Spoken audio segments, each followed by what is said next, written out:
skip aja untuk menampakkan bahwa 10 tahun penelitian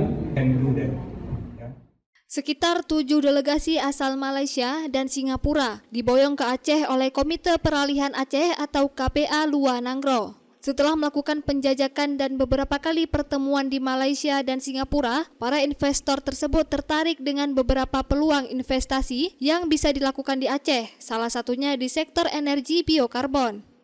Ketua KPA Lua Nanggro, Teku Emi Syamsumi, atau yang akrab disapa dengan sapaan Abu Salam, mengatakan Aceh masih memiliki banyak peluang untuk investasi dalam upaya memajukan Aceh.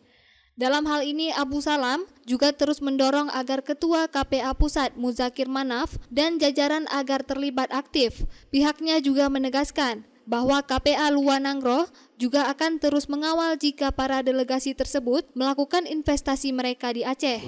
Yang bisa saya lakukan adalah sekarang ini hanya bisa membangun Nanggro lewat investasi lah, untuk membawa investor dari kita, jamu lah investor kan. Nah mereka ini kepingin datang kemari untuk berinvestasi di bidang energi zero carbon. Zero carbon kita pikir kita ada 2 di sini, di Selawah 1 mungkin ya, di Sabang 1, itu kan pembangkit tenaga uap itu kan zero carbon ya.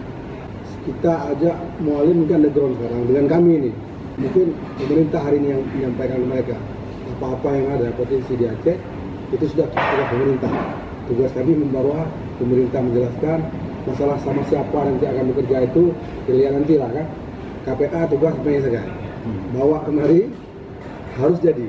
Nah, tapi hari ini KPA akan membackup apapun yang terjadi, kita akan backup. Jangan selama ini saya bawa investor pas mau jadi bubar ya, pas mau jadi bubar.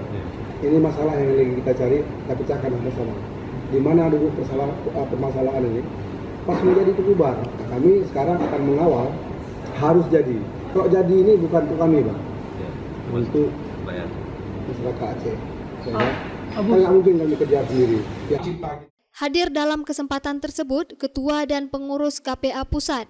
Pihaknya menyambut baik atas upaya yang telah dilakukan oleh KPA Lua Nanggro yang telah mengajak para investor untuk melakukan investasi di Aceh. Muzakir Manaf atau Mu'alim berharap mudah-mudahan para investor berminat untuk melakukan investasi di Aceh. Tahun lalu Nanggro withdraw dengan investor dari luar dari Malaysia dan Singapura. Jadi mereka berminat masuk ke Aceh. Jadi berbagai macam peluang lah kalau dia mengumpul di Aceh lah. Jadi mudah-mudahan dengan paparan malamnya sekarang lah untuk Kubang. Kegiatan yang berlangsung di salah satu hotel di Banda Aceh ini selain dihadiri oleh para delegasi KPA Lua Nanggro, KPA Pusat juga dihadiri oleh beberapa politisi dari Partai Aceh. Dari Banda Aceh, Lala Nurmala melaporkan untuk Puja TV Aceh.